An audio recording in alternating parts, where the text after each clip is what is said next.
So we need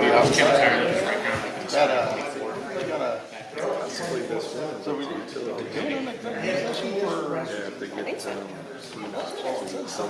I did get a message back from Chad, apparently last night. Is that what it is? That one going. Or that's how they have it. Isn't it? I guess we'll find out. That's news to me. Yeah. What's this? Joe by it. Oh, that's that express. This is the sign we looked at that one time, Joe. When that guy came in with his truck. Yes. Yeah, right there. Must be getting close to the top.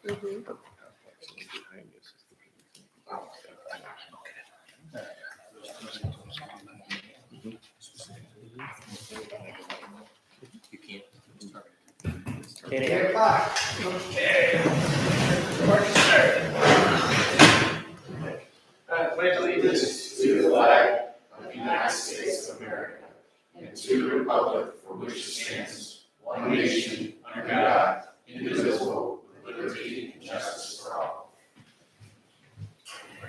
Heavenly Father, we thank you again for this before they've given us. Thank you for cooler temperatures coming. We pray that you continue to be with those people out in Hawaii and others around the country that have been suffering from different tragedies. Lord, we thank you for protecting us here. Now, Lord, we ask your hand of blessing upon this meeting today. Let everything that's said and done be orderly and for the good of Brimfield. We ask this in Jesus' name. Amen.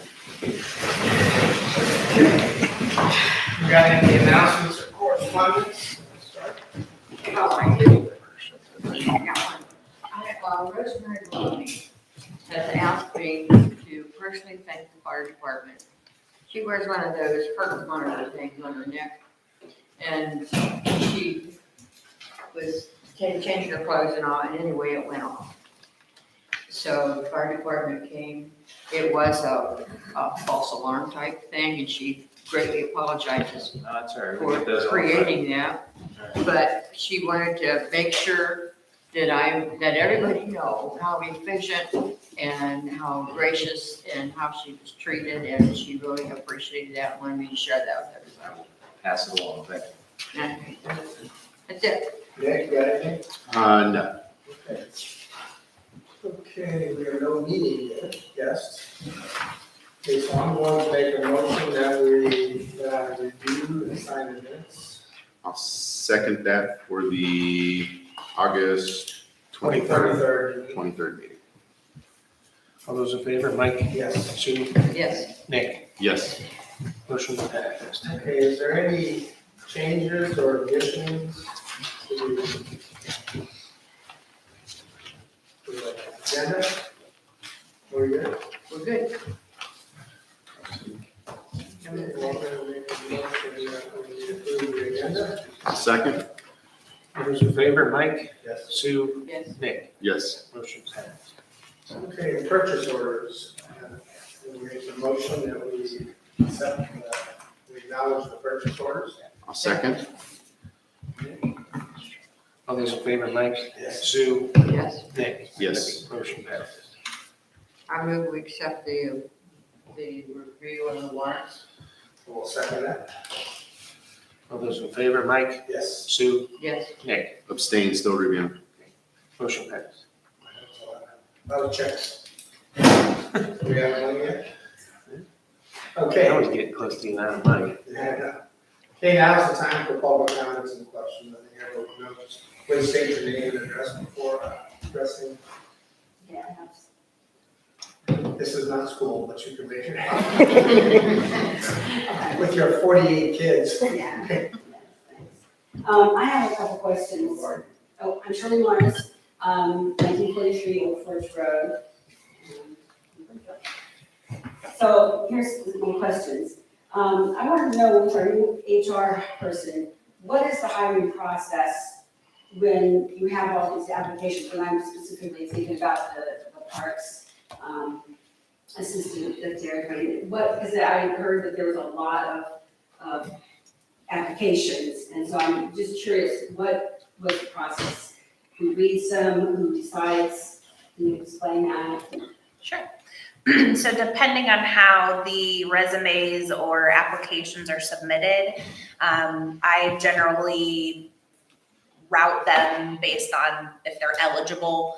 And then whoever the hiring manager is over the position also reviews them. The hiring manager and myself will generally make recommendations for who to interview based on their qualifications, background, experience, education, all of that stuff that goes into it. Sometimes the hiring manager picks everybody. I may recommend some that I see, but we collaborate and work together on who to bring in for an interview. Okay, so how many, have you already, selected a person for that position, for the parks assistant? The parks assistant, we have made a contingent offer pending clearance for background and substance test. Okay, so they won't announce that till after that's. That's correct. Okay. And I'm curious, of those who interviewed, were there any, what was the male, female, To give me a moment.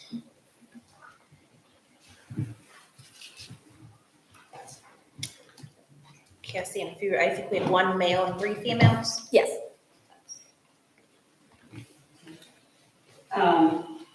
The reason I'm asking this particular question is because I know one young man who applied for this, and I actually read his resume because I edit resumes and he had asked me to look at it. The only thing that had a few comments to it. It was impeccable. And I know this young man, and I'm shocked that he did not even get an interview. He has a degree in land management, which means he's good at developing parks. He is, and I hired him for probably 5 or 6 years to come to our cousin camp and to teach our kids. And I've never seen anybody that's more qualified. And he runs a program in Worcester for homeschool children. And during the school year, he also does a summer program, which we put some of our grandkids in it, and it's amazing what he does. So I'm just really shocked that he did not even get an interview. So I have a hard time believing that, I don't know, that it was a fair thing, because I know him so well, and he's one of the most amazing people I've ever met. So anyways, with that, I also have. Well, let me just jump in there, Shirley. From a fair perspective, I want to take that back. All of our processes are done fairly. Just because someone maybe didn't get chosen out of that doesn't mean that there was any issues with the fact that it wasn't done fairly. So I just want to make sure that that's out there. Okay, I just wanted to. If I put that can out. speak on that also, we received 60 or 70 applications in a very short time. Probably around 60, and I would say more than half of those were qualified. Yeah. So that we try and narrow it down. Our goal is always to interview at least 4 or 5, but we can't possibly interview everyone who's qualified. So it unfortunately, there are always qualified people, qualified, overqualified, you name it, that we just don't get an opportunity to meet with because we have to narrow the pool down just a little bit. So other than that, I had another thing. I wanted to know what happened to the Parks Advisory Committee that they used to have. I know that was started before I was here. Nick, I believe you were a part of that, the advisory committee? Yeah, but remember we had a secondary advisory committee, which you came in, you had selected a few people. Yes. Right, and then I remember we were having the meetings and nobody was showing up. Right. but you. Yeah, we started that during COVID in 2020. We had really great virtual meetings, but as soon as things started opening up, people stopped attending. Their kids got back into soccer and camp. They started going back to work. So it got to the point where I only had 2 people on my committee, which isn't really a committee anymore. I So, remember you coming to us, so I guess how nobody was even. and that was prior to hiring Erin as well. So that was before I had assistants in the Parks Department. So then when she started, I had more hands on deck. So yeah, it's definitely something And I to think Shirley, consider. you remember back, because I was on that advisory board Right. before I even got elected, and trying to get people to show up was like, hold on, see. understand that, but if you're going to have the community, integrated, and you really want them into the parks, having an advisory board, I think is vital to get people interested in staying in the parks. I mean, Well, at one point, we had talked, and you and I had talked about having a group called Friends of the Park, because Yeah. if we had a Friends of the Park, they could be doing fundraising. Mhm. Like the city of Kent has, like Talmadge has, they all have Friends of the Park. I mean, I remember the old gentleman who, he used to come to the restaurant, and he would go every day out to the bog just to walk it, because they had such a big group that just took care of the bog. I mean, I as one trustee, I would love to have Friends of the Park group that would get involved in our parks, but trying to get people to get involved with anything anymore is like, is BS. We can't even get it, we have no chamber of commerce, which is embarrassing.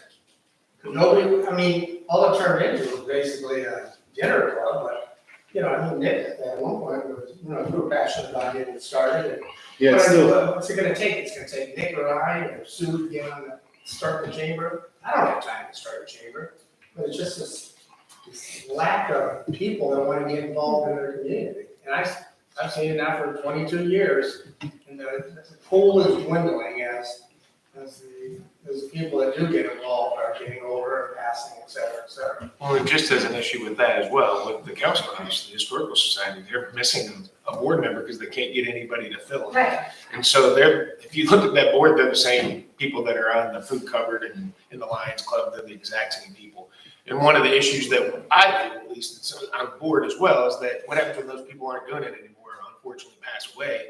What happens to the council house? What happens? Maybe the same thing happened to the chamber, those kinds of things. But there just aren't but that's, volunteers in so there. that's exactly my point, though. You need to be more engaging to the public.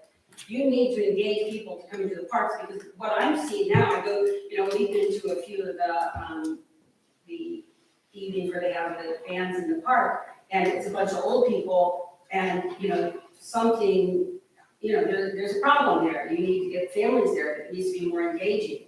You know, you get 30 people, you came to a movie night, and you spent over, you know, at least $800 on the movie, that comes out to $27 a person to see that movie. If we're not, you know, we've got to do better at engaging people. I mean, I look at I'm on Facebook, I don't get the things from the park, even though I liked it and I clicked on it. I know there are things you can do to upgrade that, but the message is not getting out there. People aren't seeing, you know, and the township website is not, I keep saying it's, you know, it's coming, but it's still not updated. Wait till you see this new website. Well, I'm waiting, I've been waiting. Well, I mean, this is something we long overdue. It's a year-long project. Sure it is. So right now, we're expected to have it probably around the first of the year. So, and with that, there's gonna be a lot of more ability to communicate, and, you know, it's gonna be easier to edit. Right now, our biggest problem is the editing capabilities of our site, because of its history, is very, very cumbersome. And, you know, you make one minor change and it has a cascading effect. So it's just difficult to make changes. So we're trying to make as little as possible. And actually, at this phase, any changes we make to the site won't be carried to the new one. So we'd end up being double work. So we're at that phase of the project where, other than major things, we really don't want to make any changes to the site, because it'll be double work. Because we'll have to remember all the changes we make to make it to the new site. Well, and then, okay, I appreciate that, but in the meantime, you're not getting information, people. well, and I think the younger families, at least from what I see, because I'm engaged with them a lot, is they're not at the events just because kids are involved in more sports than ever. Our sports numbers are through the roof. You know, soccer, a couple years ago, we had 125 kids. Now we're pushing 250 kids. Well, then you got double that on a Saturday. Practices are running 2 nights a week. I can tell you, I'm at practice 6 days a week, right? So I think that's where we're finding a lot of the families aren't coming to concerts because they're so involved in the football, the cheer, the soccer right now, basketball's coming up, indoor soccer's coming up, like all those events. And parents' time to get to some of the music and the family things is difficult because, I don't know, we're stretched. Like, Oh, I we look at that understand family I have calendar. 10 kids. Yeah. I totally understand that. So I think and so the question is, how do we engage them? What things do we put on that's gonna be beneficial to them? That's why I've been a big proponent of the fields, because while it's not a community event, when we have all these sporting events, it's where all the families are. They're gathering, they're getting together, and they're spending time together, building forever relationships there. Well, and that's what I think really needs to happen, is you need to really engage the community as much as possible, find out what their needs are. Maybe they don't need a movie night, maybe they don't need concert in the park. I don't know. I know Cassie recognized the problem, and Joe, they ended up getting another platform on the new website for parks, which will Yes. definitely put it out there, like telling that you can't, and all those things do. Yes, and it comes with a What's mobile next app is- as well. is We have lacked the tools that the cities around us have. Now, thanks to Joe, he was able to get us all dialed into this. I don't know if you ever met Joe, but he's our new guy. And then, well, you're an old guy. He's a field president, so he's got kids in the school, et cetera. And, so I mean, Cassie did also recognize, I think I told you, she actually did a concert for kids, which was very well attended. So, just a. How many were at that concert? 'Cause I looked at the pictures of my daughter, 9 children. 50? Yeah, Sue was there. There was about 50. Yep. Yeah, we've had brief conversations, but like, next year, I mean, I'd love to see, Cassie and I have talked, how she's helping us, about doing, really expanding it. I'd love to see frickin' bagpipes in March of 2000. But, just, like Nick or somebody said something about the steel drums again, so, I mean, hang on, it's gonna be exciting. Well, I think we gotta find some of the interests of the kids too. I see a lot of kids right now in this space phase, and it's just a thought that I had that I haven't shared with anybody yet, but I think if we try to get an astronomy night, bring somebody out, I think those are things that are gonna engage the family. But we also gotta find it in that sweet spot between sports and school, like it's that timing piece is the difficult piece. Well, and I would highly recommend that you consider making an advisory board for the parks. I think that would be a really good idea, because I think you get some parents who are interested in it, because they would serve on that advisory board, and it would be, I think, very helpful. Yeah, We'd I would- definitely like to get some. I would love to get that going again. We did put out applications for a 2022 advisory board, and I advertised it for 2 months, I think, and I only got 2 responses. Well, it might be helpful to invite people, please, there's movers and shakers in the community, to reach out to those influencers and invite them to be on the board. A lot of people don't know how to be on the board, and so it's kind of intimidating. What do I do? Well, I think part of the marketing too, this has been successful on some other side projects I've done, is through the school, if we send the invite to join the advisory committee through the take-home newsletter, a lot of times the secretary will let us put a little blurb in there. That's gonna get more people's attention than just Facebook or our webpage, because we're capturing maybe, 30% of the population that engage in those platforms. I think the library is going to help a lot with that too. I'm assuming we're going to get some sort of bulletin board where we can post these things, and we can possibly do some joint advertising as well. So that'll be a good piece. I mean, we're on the cusp, with this new park, this is gonna be amazing. Did you get to see it yet? Not yet. Oh, you don't wanna go take a hike, as long as it's under 95 degrees. We don't have I'm a road hiking back there 95 yet. We're degrees. still working on that, but. But there's trails, so you don't wanna take a walk about it. It's There really was good. the last year, not to shut up, but a couple months ago, I stopped by the little free library, and it was horrible, it was moldy. We threw out most of the books that were in there, had to scrub out the inside, the walls were covered with mold, and then I replenished a few newer books, and it's okay, I looked at it today, it's okay.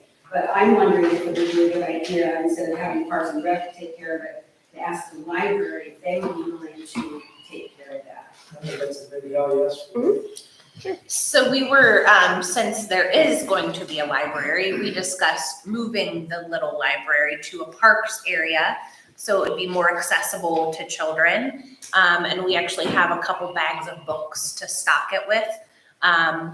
So that's something that we've been talking about is, should we have a little library outside of a library, or should we put it in a place where there's not books already? So we'll we'll bring that, but we can discuss moving it to a playground area. Yeah, and Where that would make total sense, but it needs to be somewhere where someone who really is Maintaining it. maintaining, Sure. because that's the problem. Yeah. Because I used to maintain it when it was first done, and then Parks and Rec took it over, and it needs to be maintained regularly. Yep, we'll just have to get it on a schedule to make sure we're checking it and wiping it down and stocking, but yeah, so to be continued, but I I think, think a parks thing where they have, where they do ball games would be a great place. right, yeah. Either fields, playground, one of those areas, we haven't pinned it down yet, but putting it somewhere else where, Absolutely. yeah, Yeah, more the big accessible. thing is it has to be maintained. Sure. And who's going to maintain it? Thank you. Okay. Any other? Sure. We're good? Okay, we're kind of sure. Safety concerns. I've had a few calls from residents on Cherrywood. They just wanted to know if the road's gonna be open for trick or treat. That's a hard call. Right, well, I got it in my report for later. Okay. I mean, if you want to go through it now, we can, or, Yeah. but, Let's just hold it and talk about it later. okay. Okay, well, let's get into the meeting. Okay, Roy. Yep, thanks, Mike. Just a couple of informational items first for the board. Next Tuesday evening, September 12th, from 6 PM to 7:30 PM, we're partnering with the Portage Metropolitan Housing Authority for a Good Neighbor event. It's going to be over on Brimfield Drive at the Town Square Villas. I'll have some officers over there participating in that event with PMHA. Second information item is we've just posted, we have a vacancy for a full-time police officer position. I have a pending retirement from an officer that's going to need to be filled, so we have just posted for that, and we'll try to start that process and see what kind of feedback we may get for applicants on that. A couple of items that are going to require board approval, following up on the cruiser discussion. Requesting a PO to purchase 2 Ford 2023 Police Interceptor cruisers from Montrose Ford in an amount not to exceed $85,500. I'd like to make that motion to purchase the 2 Ford 2023 Police Interceptor cruisers in an amount not to exceed $85,500. Second that. So we found a location to get them from. Montrose Ford, yeah. How soon are they anticipating us getting those in? We should get them by the close of the year. It should come in the next couple of months. So what the Interceptor, is that? It's just a fancy name for an Explorer. Oh, It okay. basically looks like a Ford Explorer, yeah, but they call it an Interceptor. How did Montrose Ford get it in? Some unicorn dust and some prayer candles. No, honestly, it was just kind of a back channeling communications with Hall Public Safety was giving us some assistance in communicating with different places. We were looking out of state as well. I just ended up working with Derek Powers, is the fleet manager over there. We ended up communicating with him, and he had some cars that have come in that are going to be available. So it was kind of a short notice thing, but that's going to be a wild card going forward. It's just not like the supply chain is just not like it was before. So So maybe a these bit of a wild two card next year, yeah. were our plan for 2023, correct? Correct. Are we actively seeking for 2024 then? Yeah, I think we'll evaluate that after the first of the year. Because I'm not, the timelines and availability are all going to be kind of a question mark. That's why I was wondering if we're starting to look now, knowing that we got to look into 2024. Yeah, I think the order bank is going to be very limited, or maybe even opened up. But I think that's just going to be. I think we're going to be kind of in reactionary mode on that a little bit. And weren't we thinking maybe at the end of 24 buying 2 25s? So that this wasn't 24's year going to be the bad year. Yeah. Take the supply chain. year. Yeah, so we're kind of keeping in touch with Derek over Montrose, and then Hall Public Safety has been assisting with that too. So that'll be kind of an ongoing dialogue piece. Because what do we have? 5 that are over 85,000 miles. I've got 3 that are approaching 100. And RJ's is making lots of money off of this. RJ's is getting some work. Yeah, that's correct. Nothing against RJ's, but. Yeah. All right, all those in favor, Mike? Yes. Sue? Yes. Nick? Yes. Motion passed. The second item is related to the first item, which is I'm requesting a PO for equipment purchase and upfitting for the 223 police cruisers from Hall Public Safety Upfitters in an amount not to exceed $29,850. I'd like to make that motion for a purchase order for the upfitting of 2 Ford 2023 police cruisers from Hall Public Safety Upfitters not to exceed $29,850. Second for discussion. Is there any equipment you can use off the old ones or? Not really. And what we're doing with this is we're completely outfitting one car, and then we're retroing from one car to another. So that's why you see the two different quotes, the two different vehicles, they look a little different. Because we're gonna keep one of the two cars, we're gonna try to keep that in the fleet, just because of the unknown variable next year with cruisers, so we're not gonna sell the two. We're gonna sell one of the two that we're replacing and keep the other car in the fleet for a while longer. Is the goal maybe to eventually keep that extra keep an extra cruiser in the fleet just as a rotational If piece we can, potentially? yeah, if we can. I'm good. All those in favor, Mike, Yes. Sue, Yes, Nick, Yes. motion passed. Thank you. And the final item is requesting approval for a purchase order to purchase a new intoxilizer breath testing equipment from Intoximeters Inc. in the amount of $13,092.50. This is to replace the current equipment that we have at the station, which is very, very old. It predates me by several years. And the reason for this purchase is the equipment's just reaching end of life. They're no longer going to be servicing this thing going forward. Parts are becoming very, very scarce. So we need to kind of get in line and get a new unit for this. And like every other department's looking at the same issues with replacing these old BAC data masters. So there's a 10+ month lead time. So if we get the approval to order this today, we're not going to get this equipment until the end of next year. Okay. I'd like to make the motion to purchase a new intoxilizer breath testing equipment from Intoximasters Inc. at a price not to exceed $13,092.50. second. For discussion on that, that was one of those that we were gonna purchase out of the M&I for that, so. So that would be from out From of Dodge, yeah. And so were the two interceptor cars, those were replaced. maintenance and improvement. Yeah. Right. So, okay. Yeah, I talked to Roy about the maintenance improvement on the All right. cruisers. Roy, don't we get some money back on the intoxilizer? Don't we get fees from state patrol or something for utilizing it? No fees from the state patrol. Okay. There may be some fees that come in back through the courts. Like if you get an OPI conviction, we may get some money that comes back from the courts as a result of a fine on a DUI conviction. Laura, just I was wondering, 'cause I did read something down there in Tennessee. Because, smoking weed can be impaired driving, so what do you guys do for that? If someone is high Yeah. while driving, Because they're a big thing about the impaired driving. Yeah. So you're not gonna get like, obviously that's not gonna show up on a breath test, right? That might show up in a blood or urine test. And you're always gonna have the A1 charge on somebody. So even if they're high, they don't have alcohol in the system, they're still gonna get arrested for that. It's just gonna be a question of what the charge is gonna look like, because you're gonna put them through field testing and see how they perform. And if they're impaired, they may fail those field tests, just like somebody who's consuming alcohol. So, but as far as like a definitive test, it's gonna give us an amount of THC in someone's system, like a breath test, it's a little bit different. So we have to come through like a blood or urine analysis. So is there anything on the horizon for that? I think there are some technologies out there that are coming that can be able to test for that type of thing. I don't have a lot of current information on that, but I've seen some of those same discussions that you're talking about. Particularly as you see states continue to take this track of legalization, going forward. Right.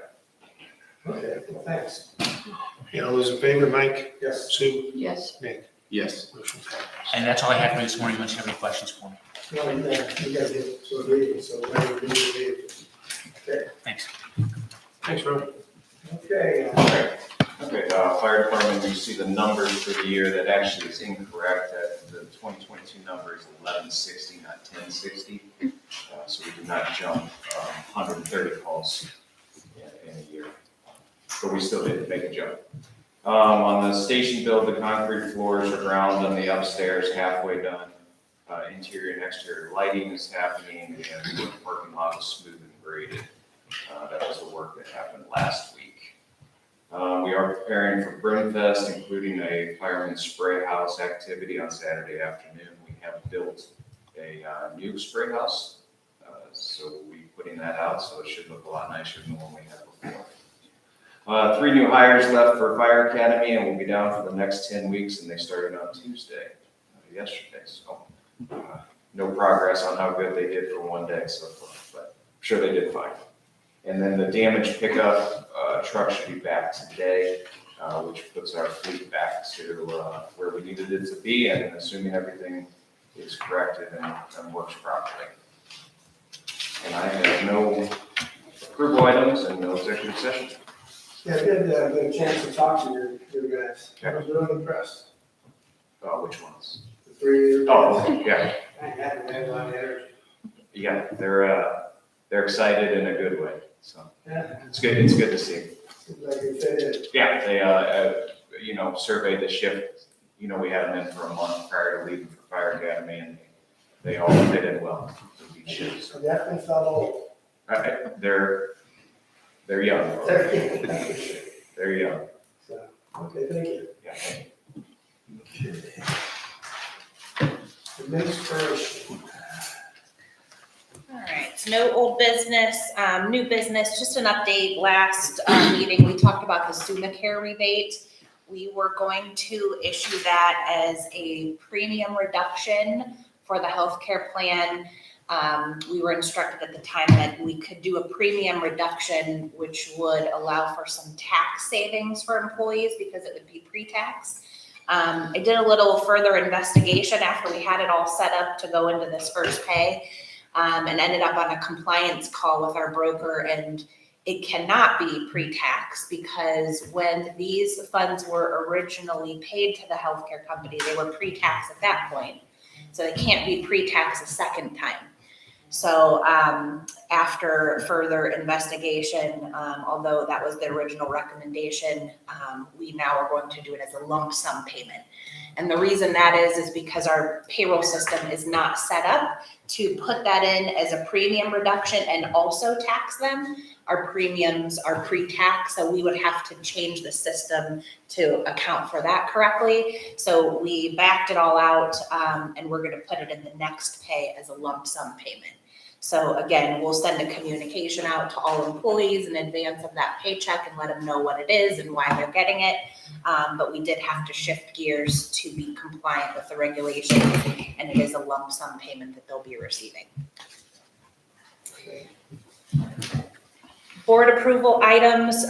So the first is a change order for new sinks and faucets at the library. Originally, we were going to try and keep some of the existing fixtures, but they really need replaced. They're not salvageable. So at the for this recommendation, it's an amount not to exceed $1,360.70.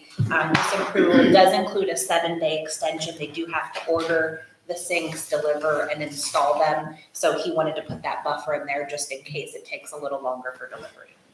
So I'll make the motion for that change order for the sinks and faucets not to exceed $1,360.70 with a 7-day extension. Second. Okay, would we have to do that out of the American Rescue Plan subject, so why don't I read that? Is you want to do it out of the American Yeah, Rescue Plan funds? because that was all, where we had that, all the purchase and the Okay. So redo, is any of this, other things gonna be on there? all of that, at $6,810, all of those combined are all for the library. You don't wanna read that 3 times. No, this is all one motion, all these together. The 3 library change forms, the duct cleaning, power washing, shutter replacements, amount not to exceed $6,810 out of the American Rescue Plan, and then I'll read the document here. That's good with you, Nick, Mike, Sue?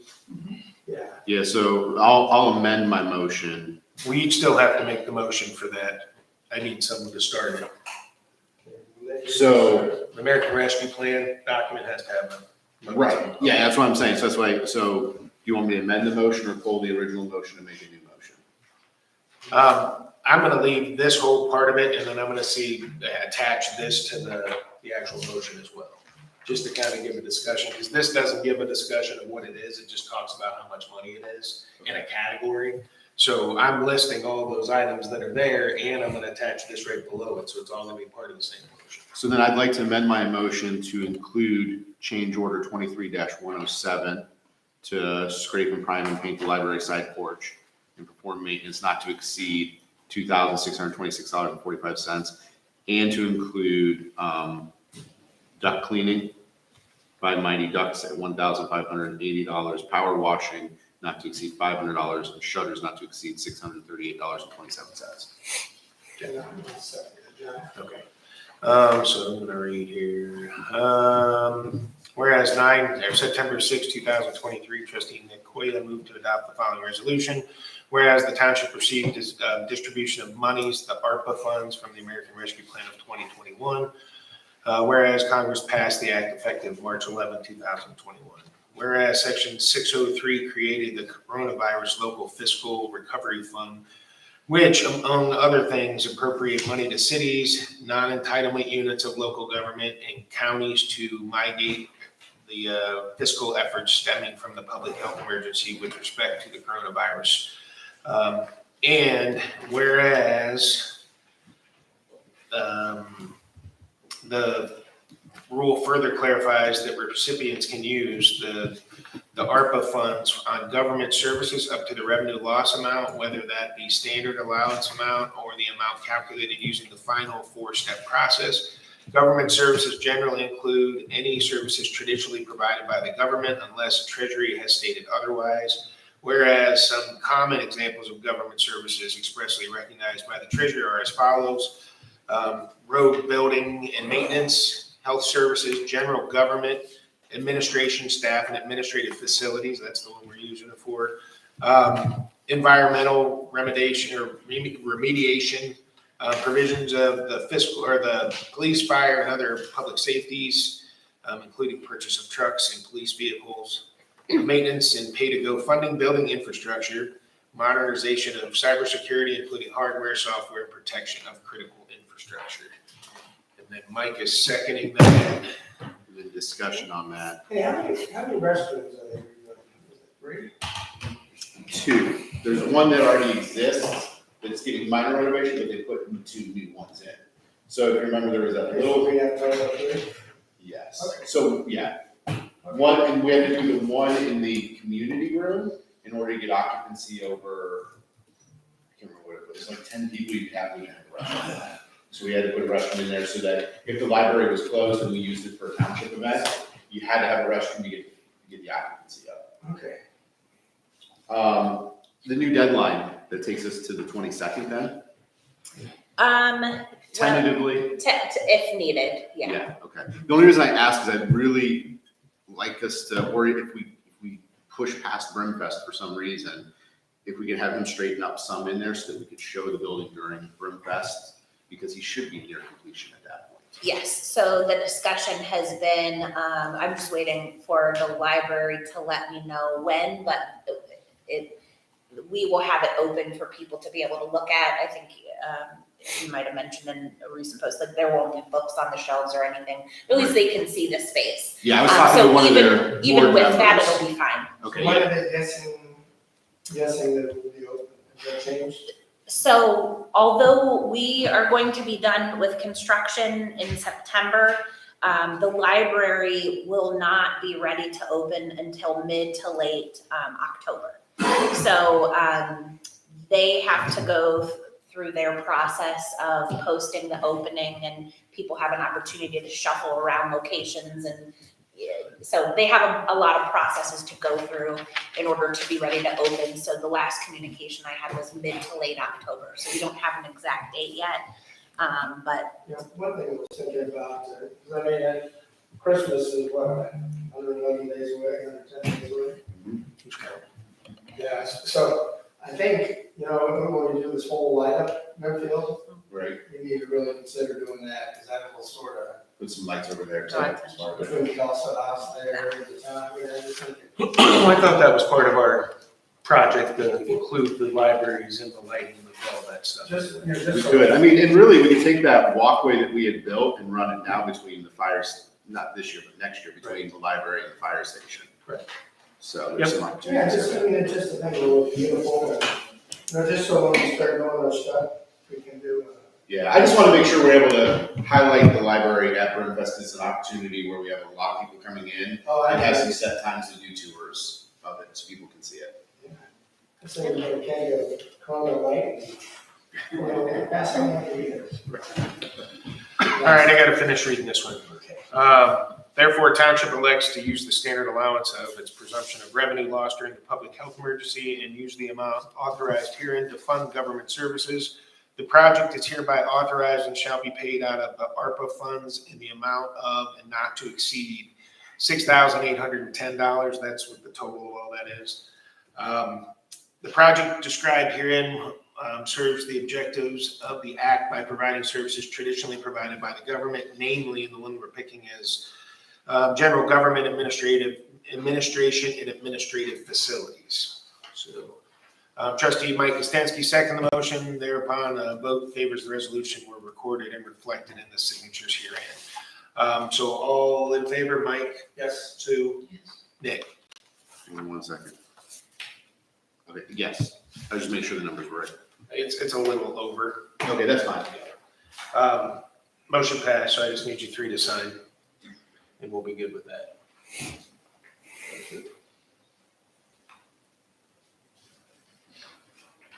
So it puts us on number 4. Okay. We're on number 4 now. If you want to go. Ready? Okay. Yeah, I can sign this. So the chief and I met with some consulting firms with a goal of bringing forward a recommendation to hire an owner's representative role to assist with the construction project at the firehouse town hall. So we did meet with two companies to evaluate their background, experience, and ability to perform this role for us. And I am recommending that we hire QCI for the remainder of the phase 1 of town hall and fire, an amount not to exceed $11,600. The way that QCI wrote up their proposal was that upon the completion of phase 1, they'll present findings and recommendations to the township, and then if we want to proceed, they can subsequently prepare a phase 2 proposal. So this would just be for phase 1, and we can come back and evaluate if we also want to continue them for phase 2. I'm gonna go ahead and make that motion. I'll second that. I mean, I think we definitely need this, with the craziness that's been going on. Well, I guess I got a couple questions. The first one is, we're paying this out of where? Is this coming out of, That's coming out of loan right now. is it gonna be a general fund piece if there's overages based on If this? there's overages, it'll be a split between fire and admin, because that's how we do everything in that building. Electric, gas, all that's a split between the two funds, because we both use them. Chief, you good with that? He's not good, but that's just how it has to be. I have to be careful with money, so. Right. That's why I was trying to figure out where it was coming out of. And then my second piece is, so it's 11,600, and that's for the completion of phase 1? Or is this just the initial review, and then there's gonna be more cost above and beyond this to complete phase 1 with that? So in your packet is their actual proposal, and they have broken this down into the hours that they anticipate needing. So this would be for 90 hours just for phase 1. So if for some reason they would need to go beyond that, we would need to come back with a change order. So phase 1 means completion of the fire station side, Correct. and then phase 2, just making sure we're using the same terminology with them as with everybody else, will be the administrative side of the building. Correct. How, in the interviews with them, how did they articulate, because really the problem is, we can't get the architect and the generals, the GC from the construction, the project manager from construction, to get on the same page. We're trying to do it, we haven't been successful, they haven't been successful. How is QCI gonna be successful at this? So first, they come in as an internal project manager. So you'll see in their proposal here, they broke it down into a couple different areas. It's project management, it's contract administration, and it's document control. So those 3 areas touch all of those parties. So they're overseeing the project, they're looking at the contract, they're viewing the proposals, change orders, bulletins, they're coming in weekly to meetings, they're inspecting what's being done. So for example, right now we have Assistant Chief Goodspeed, comes in and he makes a list of things that he sees aren't quite right and brings that forward. This role does all of that. So they're observing the work, attending meetings, diving into contracts, looking at the bills. So they're doing all those things to tie all of that together that we just can't do, one, because we don't have the expertise in construction to know those items. But that is their role, is to be diving into all those details, telling us what's wrong, scheduling those meetings, advising us. And so they're a neutral party, a mediator that's there for us versus the two entities right now, which are, kind of conflicting. And you're gonna still go to the meetings, right? Absolutely, yes. I will still be as involved as I've ever been, but they're the expert in the construction Right. field to be able to dive into the contracts and say, hey, here's what's going on, here's what you need to do, and they're mediating and helping us with all of that. I just see how much us getting inspectors for roads has helped.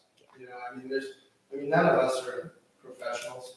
You know what I mean? When it comes to building. Construction, yeah. I guess my only concern is just getting a better articulation of, because the problem isn't the inspections right now, it's that the general contractor and the architect are not communicating to get the change orders to us. We've asked for change orders for a year, they're not doing it. How is this QCI gonna make that happen? I see another layer happening here, but how are they gonna make it happen? And then do they have the authority? What authority are we giving them to act on our behalf? And is Rycon and the architect, Nolan, going to work with them? Because we didn't even have them as part of the pre-construction. Do we have the ability to do that post-pre-construction? So for your first question, honestly, back to if there's need for paperwork between the two parties, they don't have any power to make that happen. But what they can do is advise us, hey, this, according to your contract, here are the terms. They're not, following the terms. Here's what I recommend to you. So that's where we find ourselves in a lot of situations is we don't know what to do. Every week we talk about things, more information is requested. And if we aren't staying on it every day, things aren't coming through. This role will do that. And then they'll also advise us when we can take further action. If there's a violation of contract, they'll document the delays. So as part of our process now, there's been delays in getting products and contractors and things. They dive into all that. They know the contract. They advise us instead of us just kind of waiting, trying to figure out what we should do. We're just seeing the shoddy work they did in the restaurant at the time. This probably, if we had something to do about it. Well, they probably would have caught post-work like we did, Right. and then just, I was obviously. found out about it because of Craig. When you look at it, they're using two different tiles and the wall moves when you push on it. That's not. Yeah. So one thing I did, I requested that these companies give me references because I wanted to hear firsthand if this role was valuable for large construction projects such as ours. And so I spoke with 3 entities that QCI referred, one of which had renovation of Maple Heights, fire stations 1 and 2. I spoke with former mayor, I'm gonna butcher his name, Santo and Corvaya. So I did speak with them to understand, was this valuable? How did this work for you? And all 3 of them stated that it's the only reason that their projects were completed. Most of them were in similar situations. All of them did have this role from the beginning, but they all spoke to some of the same issues that we're experiencing. And it was very clear to me that, this role helps you move things forward. They don't have the power necessarily to make anybody do anything, but the advisory capacity for us to be able to know, hey, you guys need to take action on this, you need to do this. That's what we're lacking. It's someone who knows construction, has been in these circumstances, knows the work, and can tell us how we move forward in situations that aren't currently moving forward. So I did feel very comfortable. Another one was Village of Glen Willow, their service garage. And then a third one was a library. Very helpful conversations that at least confirm for me that this is what we need to help keep the rest of this project on track. And is there any, I guess if we're gonna spend this amount of money on this as part of that, is there any performance-based piece that we can expect out of them? Hey, they're gonna keep we're gonna meet these deadlines. What are they promising us at the back end of this? So a couple thoughts come to mind. Again, they can't guarantee anything can happen. So they can't guarantee that the project end date will stay that way. As we all know, construction projects, weather, delivery, those things can come into play. So we can talk about how to measure their performance. I don't know that necessarily like completion dates or anything could be something that we could enforce on them, but we can definitely talk to them or even talk with maybe some of their others of how we evaluate their performance just to show what they're doing for us.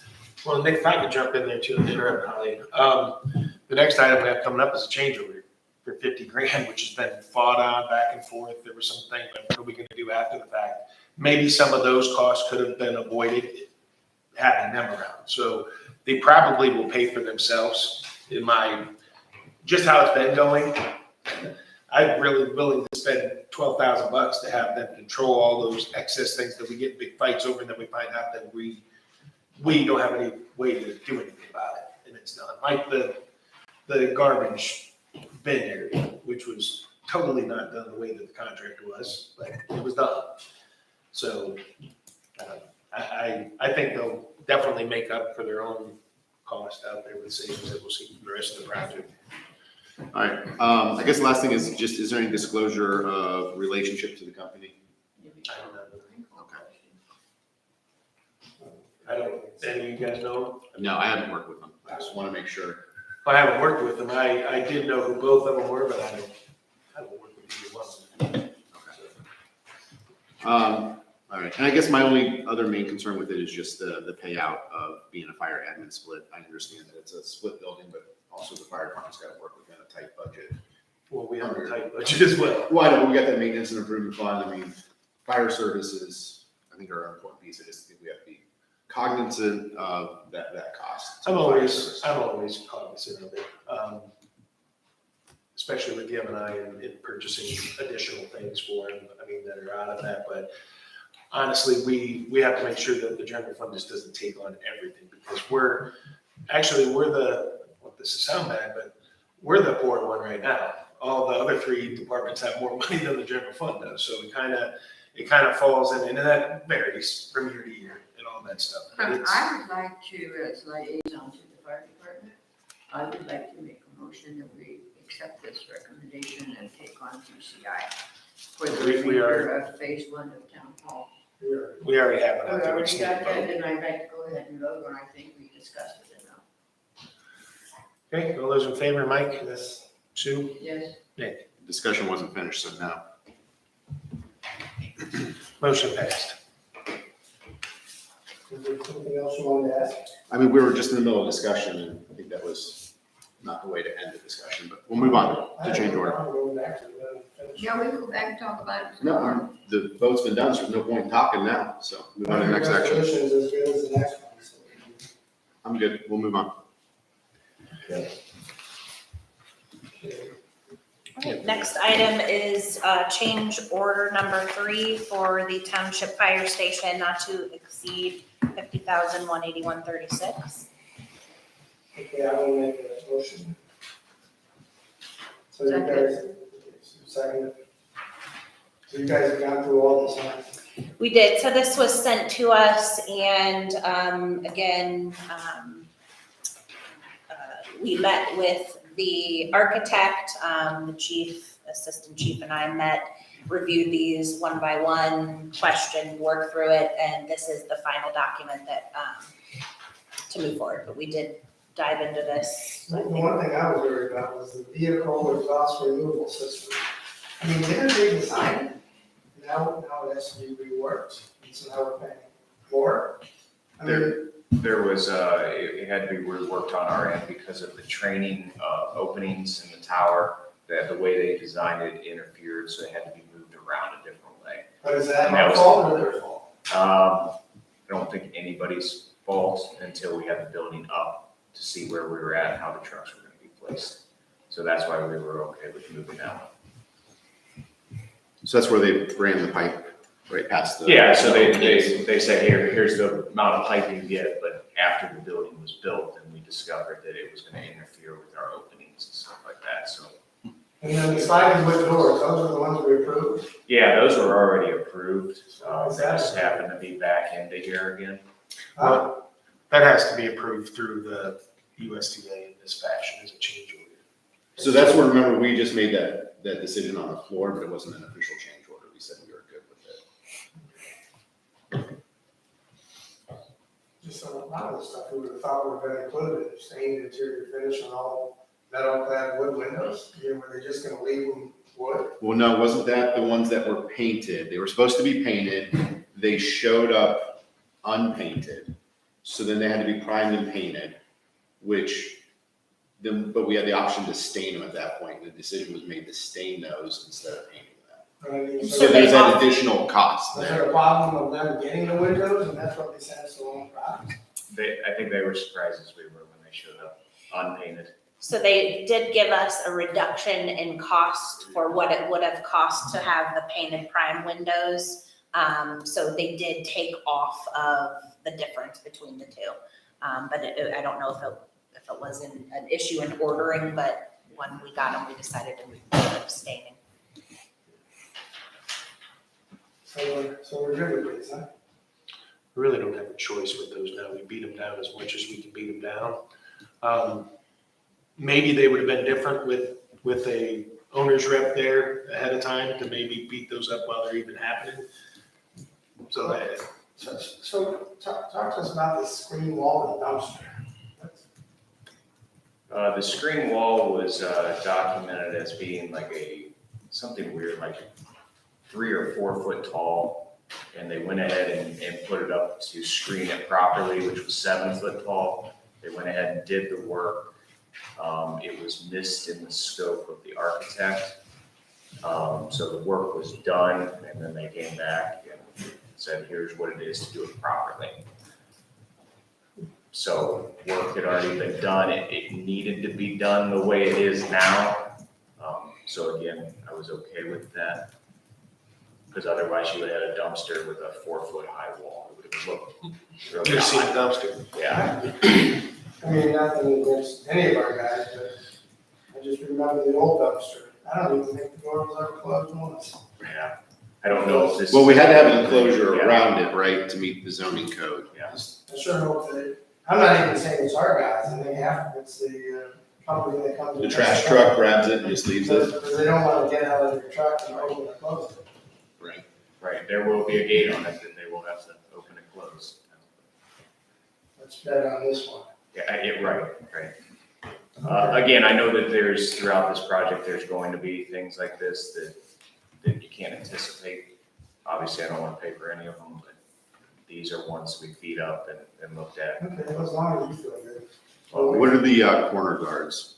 Again, it was not called out by the architect to put steel corner guards on the corners of your drywall, so again, it's something that I think we need, or we'll be paying for it down the road, so. Again, small thing that got missed. Okay. Get on the next, Sue. Yeah, I'm fine.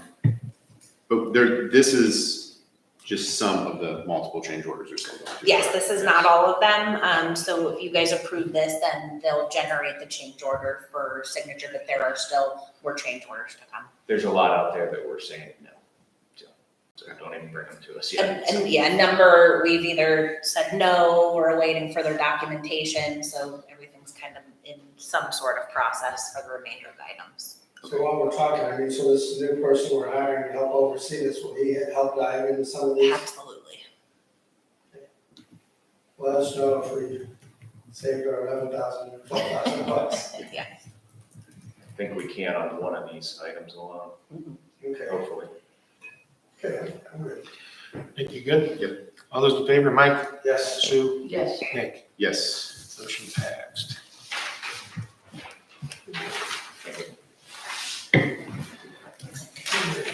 So you're good now, right? Yes, thank you. Okay, thank you. Zoning, Mike.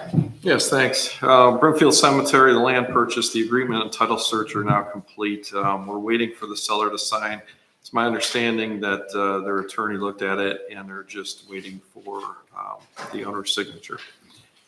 Joe's Barbecue granted approval for demolition in the building. They paid for the zoning and fire certificate. The asbestos remediation and the former Solly's Tavern begins September 11th, 2023. So they're moving forward. We're excited to have them in a new building. We get many complaints on it, and hopefully this gets out there that they're doing something and things are looking good moving forward. Any update on the other restaurant, Caddy Corner? I saw that as they showed up and they were doing some work. And It then, looks like they're doing work, and now they put in, some kind of garden in the front of it, they had a load of wood brought in. yeah, I saw a bunch of workers there the other day, so I was just wondering if we had heard anything of anything spurred up. Yeah, so Well, they, I talked to one of the owners, and he just, said this was a lot more, that building was a lot more than they ever anticipated. yeah. It was, I was surprised, honestly, that they kept it. They didn't. Just well, rebuild it. and then the good thing about, the one gentleman I talked to, I mean, they're doing everything right. They're going in there, they're gutting it, they're taking care of years of neglect. So. Yeah. From a process perspective though, do any of their permits expire? They're all valid right now. No, everything's good. I just didn't They know since renewed, it's been they going on renewed the for- one that they had to renew. And I didn't want somebody to come complain if they got theirs. no, the latest one, they went to the BZA and got approved for the smoker and the pavilion. So there's another pavilion and a smoker area going out back. And that was just approved. Well, we definitely need a few more restaurants in town, because if we're ever gonna get this town center feel. Yeah. You know, we gotta have. Well, did you see the house is getting Oh, redone yeah. with the blue siding? They spent all Labor Day up there. The whole, they actually had the side of the house torn off when I drove by. They gutted the entire interior of that house. That was a big win for us because that was like 2-3 years in the making. We were close to demoing. We were. We were one step away from One step. demolition. That porch is, I think there's a porch. Yeah, I think, there's a lot more work to be done yet, but they made really good progress. I just, I was just, like, it was in Chattanooga, it's just, I mean, I know we're no Chattanooga, but it's just so nice having that feel in town where you can walk anywhere. But all we, right now, nothing just pizza, we walk to pizza. Right. We, Walk to pizza, you need sit-down places, which you roll it up. You know, ice cream place. we have some sidewalks. The Frank's zone- closing on the 29th, we should have made an announcement. For somewhere. The zoning commission actually narrowed down walking areas for the town center through several meetings, let's say 4 or 5 meetings, with Mike Wolin, and we have a conceptual drawing of how, the zoning commission would like it to look. Eventually, it's going to come to you guys, but the first and foremost, we're going to set up meetings with Larry Jenkins, Mike Collins. County engineer has to be on board with everything so that we can apply for those safe walk to school, get a bigger firm involved It's as just well. be nice to have, I mean, Chattanooga is just so nice, you walk everywhere, there's so much to see, so much to do. Yeah.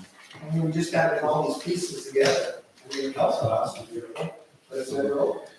You know, what I mean, just, glad they're thinking about that. More we can connect, people can walk. Right. It'd be great.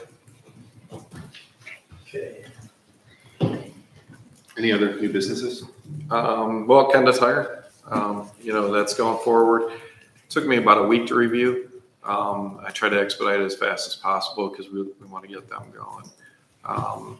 That was almost 200,000 square foot building, which is, I think it was like 198, 240, I think. Everything looked good. There's no variances that they requested. So I did grant the zoning certificate. They're going for their building and fire now. I don't know if fire had any issues with theirs. They're under their review with Ron, and we'll see where building is. But everything looked really good. Campbell Construction is doing it as well. I'll keep you updated because their owner from Taiwan is going to be coming in November with a ribbon cutting, and he's flying in for that. And then I'd like to push to keep not only to have Kenda here from Talmadge, but also to get their corporate. So. That's gonna be big. Yeah. How many more spaces you got out there? 1, 2, 4. 4? 4 spaces, but Kenda Tire, they took almost 30 acres of space across from Hammer Manufacturing, but they have room to expand and keep going. So they have plenty of room to put their headquarters here. And we're hoping for that. Any update on the housing units behind elementary sector field? I know they went back to the negotiations or something. You said They last did. week. So there was an original TIF, we did a TIF on that property. There was an original TIF. And with that being said, they tried to renegotiate with Mike. And it wasn't much, from my understanding, per acre, but it was enough where Mike was upset and wanted more.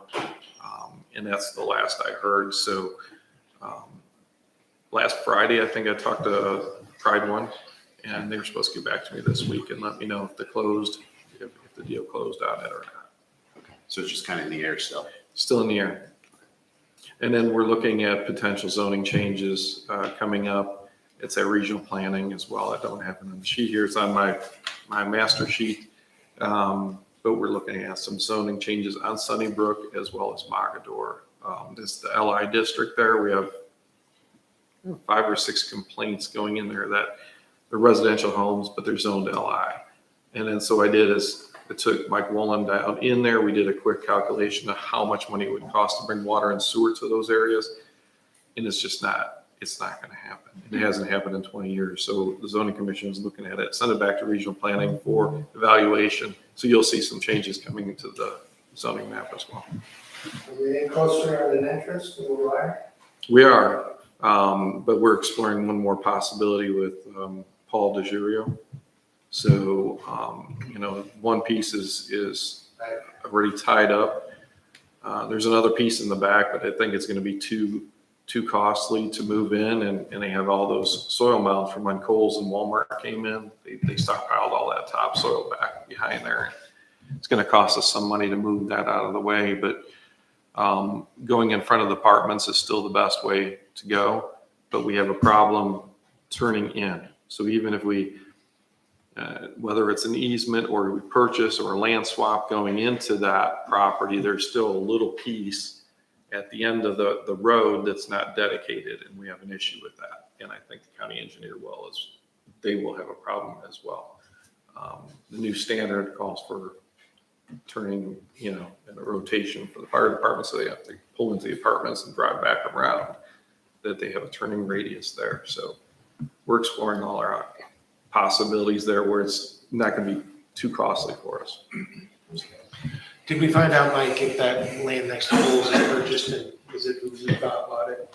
Well, so Mark and I reached out as of yesterday, and then we're going to send a formal letter as well to Paul, because they said that there was a purchase option on the one property, which would be on the west side of Kohl's. The east side is still open, so we don't know who did the contract there. And we thought the east side was where that place was going to go. Yeah, but the west side went under contract. Yeah. Yeah. Thanks. Yep. Okay. All right. Okay. Road department.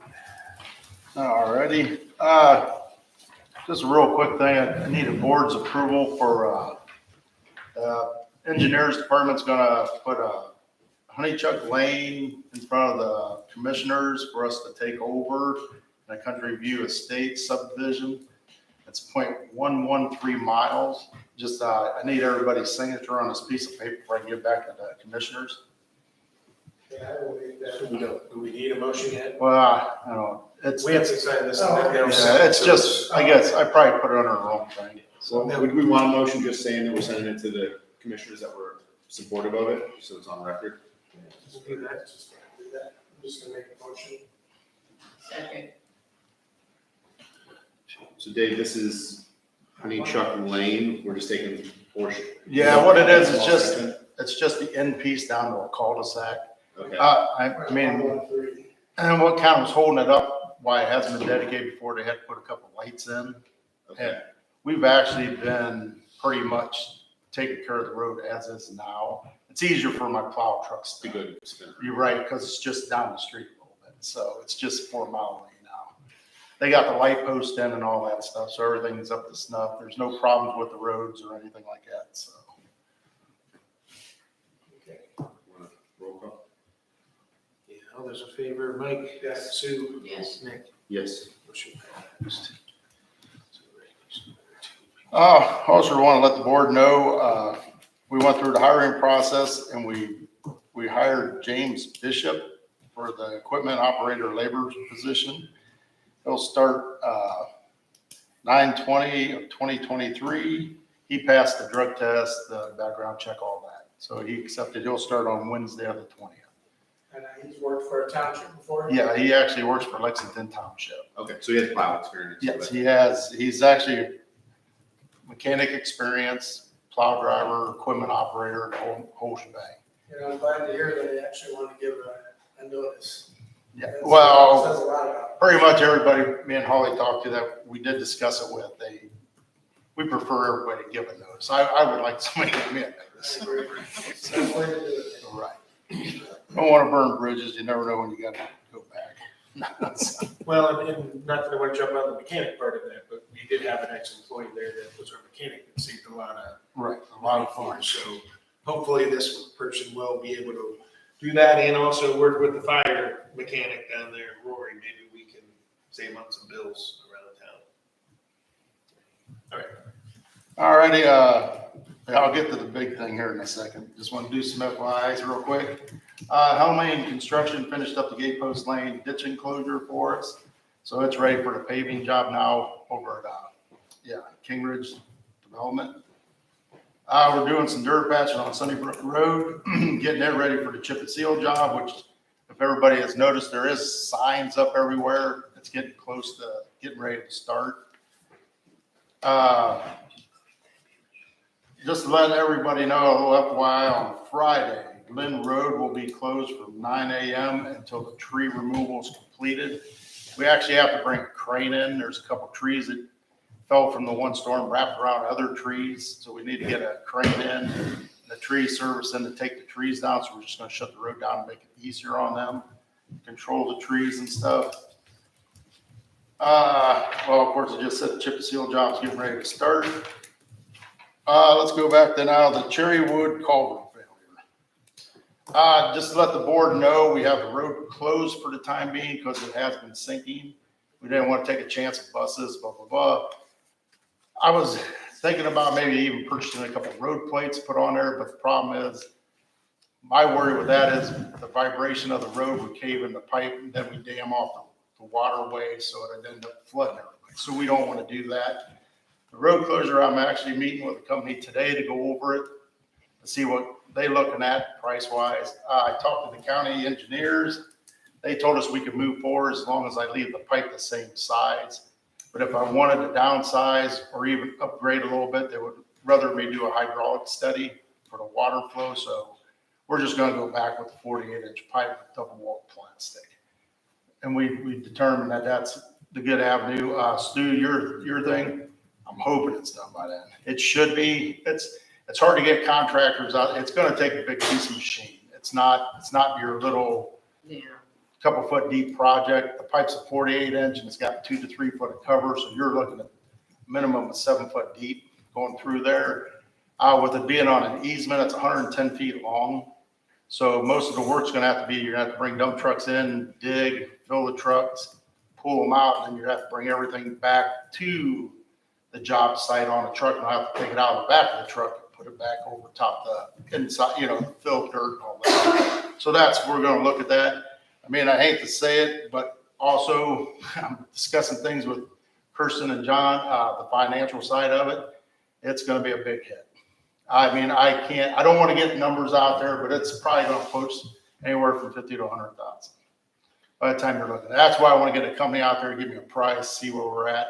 I'm going to get at least 2 or 3 companies out there to give me prices. But at least this one will give me an idea, where we're standing at that, where we got to start cutting things and this and that to move forward. Then we also have issues with water flow behind those houses there where the creek is. There's one house down there. I walked down through the creek. You can kind of see where somebody cut some wood and kind of threw it across the creek, causing a natural dam. Moved some of the stuff to kind of let the water get moving again, but there's areas that need cleaned. So that might be another thing we have to look at in this whole process too, which, like I said, it could turn into a major project. I want to get the road part open first. We do want to get that across and get that open back up. That other part might be like a phase 2. I know, Going through the ditches. I don't know, do you remember, Chip, when we cleared that thing out? After beach rest, you remember, Stu? Right. Over 20 years ago. Yeah, we had to get in there and clean Over everything. 20 years ago, that they went in there and redid it. Yeah, it's definitely overdue. That was part of the, Remember that back part was flooding all the time. yeah. The same thing What happened. am I talking about, rip of the, That was an 8 or 9 is when that was, yeah, it was part of the, when we paid. you know, remember we had, I think this was the same pipe we replaced once before. How the we put it in. road, where they trying to get you, and the state gets you the grant. OPWC, What was it? OPWC. Yeah. See, that's, I've been trying to get OPWC and they won't. They won't do anything. No, not back They did originally. Right. on that. Actually, I tried to piggyback this job a couple of times on other projects, but it would bring my numbers down too low on the other projects. Right. I'm pretty sure back then, humbly, they were able to get in there and dig all that out. I can't. It'd be a very interesting process. Oh, it wasn't. Well, I think that's part of my concern is what's the safety issue we have right now with how it sits, and then what's the safety issue? We're going down 7 feet. I want to make sure that we're guarding that, we're covering it Oh, off. 'Cause there's a lot of kids back there. Right. Last thing we want is some kid climbing down into the trench and then it collapsing. Right. Well, and that would probably be, it, more than likely on the job site, they'd probably the track machine to be sitting on the top of everything. Plus, we can also implement, anything open we want to play. Yeah, I think we have to put that in the bid, that there has to be a plate on it when they leave, especially on weekends. So, we were boys, right? If I was out there and it was a Saturday, I'd climb on the machine, climb out in the hole and have a good Right, time. well, I'd still do it now at my age.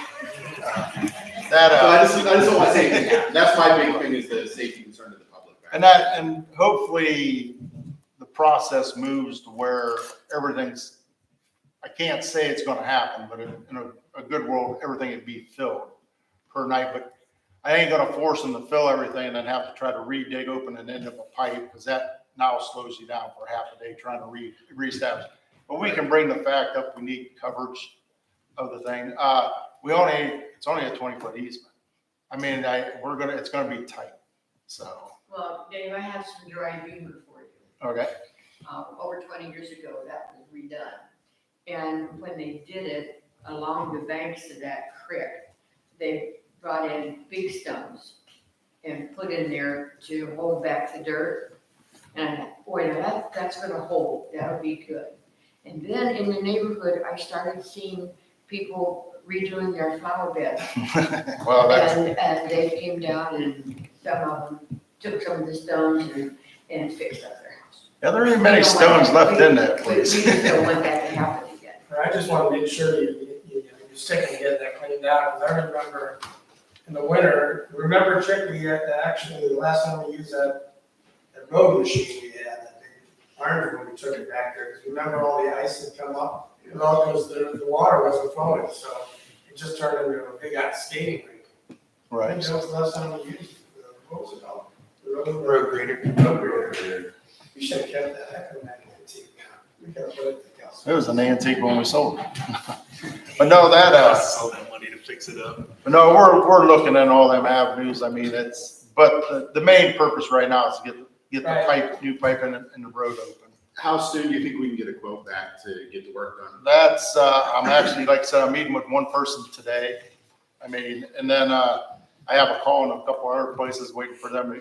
It's a tough time of year because everybody's already out on big projects, and it's gonna take a big machine. It's nothing we have in township, we can do this. I mean, I don't know how the rest of the board feels, but I think if Dave gets quotes back fast, do we have a special meeting, an emergency meeting to get that approved? So we're not Probably. waiting 2 weeks. Right. I mean, I'd rather get this moving. Because the only bad thing is, though, we're still, like I said, we're still trying to figure out my funds. Yeah. And I know Because you gotta everything's figure that out, but- bottlenecked up in paving projects right now, so we have some extra from jobs that are not what we had purchased and this and that, so, like I said, until I get the first numbers in to kind of give me a good idea, we'll see what happens, but the main concern is to get the pipe in, and then I'll worry about the ditch parts afterwards. Yeah, I just want to get that road back open and sealed up fast. Right. And that should do it for my report. Thanks, Dave. Good job. Okay, Cassie? All right, my first item is the town center field. Dave and I had some ongoing conversations with Tom Nader from Field Youth Soccer over some concerns about the field conditions. especially during the summer. The grass has been getting really dried out. There's been a lot of patchy areas. And the problem that we've been having is there's just not enough time between soccer seasons to do the adequate field maintenance. I think between summer and fall, there's about 6 weeks to do that. And I even talked to a landscaping company. They said, I won't take your money to put seed down in that amount of time because it'll just get dispersed and not grow.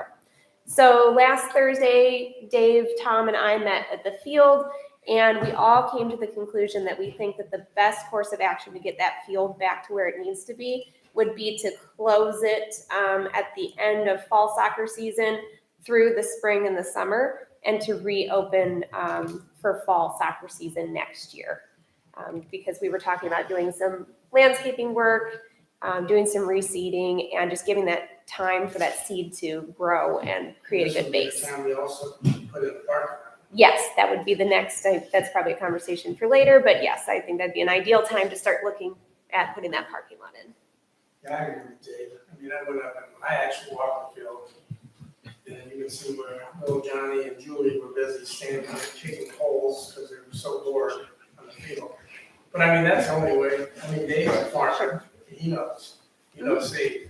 Is there a way that we can try to do some work this fall? Well, that's what we're kind of hoping for is because Tom said the season ends October 15th. I think so, yeah. And at least what we're kind of looking at is maybe, like Cassie said, we're talking to some landscape companies, maybe have them come in and bring topsoil in and have kind of grade the topsoil out.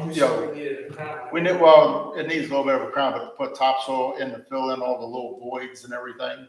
So, That soil doesn't look very good that's on there now. well, it's beat up soil. I mean, from what we did, we did bring topsoil in before when they regraded the last time. We just want to bring more in to give the new seed something to bite to, plus the old seed some nutrition. We could kind of help the landscape company out, say they come in, I could send a couple dump trucks, start hauling topsoil out, because you're looking at probably a pretty good amount of topsoil. The spread, because like I said, it would even everything out a little bit more. You get the right machine in there, spread it, fill the little grooves in and that kind of stuff. It's from settlement too, from the work we done on it. So it's just your typical construction kind of stuff. So I'm glad you guys engaged Tom and talked to him, so we're all on the same page. Yeah, and we understand they're not the only ones that will use the field, but they primarily use it. And it came to a Spring point. is a good time because spring is typically baseball season, so Sure. soccer numbers are going to be lower, where fall time the soccer numbers are higher and baseball numbers So are what lower. kind of numbers do you think they have in the spring? I mean, spring, we're probably still pushing 175. Do they have enough other places that? So Sunny Hill lets us play there. We play down towards the baseball fields. We'll have to try to figure that out. That'll be kind of a juggling act with the baseball schedule down there. We have played at the middle school. The problem is when they did the driveway construction there, they dumped all their soil piles there, and it's nothing but rocks, and kids were tripping over rocks. It's just Just a suggestion. It's a rough area. But if you work them talking to the German American Club, they have fields. yeah, that might be an option. I talked to the council house, but just the way things are set there, it's too hard to really get fields in. We might be able to get a micro field there. If that's Well, about it. Franks used to do it, I don't know. Well, who uses Sunny Hills up there? That's part of the, yeah, because we just have that many teams. Okay, I just didn't know who was using that. Sorry. well, we also brought up that Tom maybe talk to the skipper group in front of the elementary school, that big land. Put your fields closer to the trees where the kids ain't by 43 or something like that. So, there's avenues they can look into. Oh, that's great. Yeah. So, yeah, and numbers, like I said, numbers are a little bit lower, so I think it's a little bit easier to shift. And some teams just may have to go down to one practice in the springtime instead of 2 practices. There's ways to do it, but getting it done before fall, I think helps. Yeah. Because fall is when those numbers skyrocket. Yeah, he seemed pretty confident that they could find some other locations to play. So I don't know if I needed a board vote on this to close it. Would I need a vote for that, or? Yeah, I'll go ahead, I'll make that motion. We will close the field spring and summer 2024 for receipt. Close October 31st, 2023 to August 1st, 2024. See a second? I'll second that. Gosh, I know we're probably biting off more than we should talk about, but should we ever look into the cost of getting a watering system? Well, there's water out there. That was discussed also in our conversation. Yeah, we talked about it. I mean, is it worth it? I It's mean, worth getting There's no way quotes. we can have a union guy stand there for Well, hours water. like me and Cassie was talking, maybe you just get the sprinkler heads like golf courses use. You put them down along the edges. They shoot a long distance. That way you don't have to have a bunch of little sprinklers through the middle of the field, sides of the field. Maybe you put a couple rows down where it's outside your playing area. But like I said, we were kicking that around a little I bit. mean, we gotta look into it. I mean, if we're gonna tear everything up, we might as well. Well, and that's, I mean, I hate to say it, I think that's the only way you're gonna make the field. It's gotta get flat. water. Right. Especially in the summertime when we're You out got there. summer like we had, we're gonna have another dead field. Yeah, I think the key is for us to come up with a consistent maintenance routine to stick to. Yeah, and I think when you got that 6-week window, I think it's worth talking to some type of landscape company to say, hey, what do we do to beef it up? You know, we only have 6 weeks, but what do we do as soon as that week that soccer ends, before soccer starts again? You get that 6-week window. That week we should be out laying down fertilizer or whatever it is, right? Like we need to do that work. And I think that's where, like Mike said, you hate to go this avenue, but maybe that's the part where we look, you gotta put some sprinklers in. I mean, water is the big thing, and I don't have time because sometimes this field part gets water for 3 hours and that one gets a half hour, because You just I'm need- trying to run back and forth and catching it from projects. It's So. not one of those big farmer things, you know, it's about 200 feet and it just goes up and down. But I think, and realistic, if we're gonna push that at like being the premier place for even the town square, center, it's, you almost need to almost put water. It might be, I think you should probably look into it and see. Can, as part of this, if we're gonna close the fields, can we make sure that we're contracting with whoever we need to start on that October 15th? Yep. So that we get stuff down early? Yep. Yeah, we had a list of people we were gonna contact and get some quotes, so Cassie's no contact. Cassie's gonna contact. Yeah. yeah. Just so we don't miss that deadline, right? If we know the last day is 15, 16, we can have them out there doing work. Absolutely. Just make sure there's no way anybody can get in there with their 4-wheel drive pickup truck and destroy everything. Dave's gonna set up watch every night. Yeah. 2x4s with nails. Okay. Motion's on the floor. All those in favor, Mike? Yes. Sue? Yes. Nick? Yes. Motion passed. Okay, thank you. A reminder that my intern Irene started on the 29th. Just a reminder to the board, they're a intern from Biomed. She's in high school, so she's doing this as her senior project. And they're working on doing community gardens. So they're not really like an employee, like I can't make them be a gopher for me. But so they started last week and they've been working really, really hard and already starting to look at some grant opportunities and things like that. So very excited to have them on board. Yes. Yep. So that means people can come and build a garden, put a garden in themselves. So, Brimfest updates. We are, of course, in the month of Brimfest already, so we're getting down to the wire.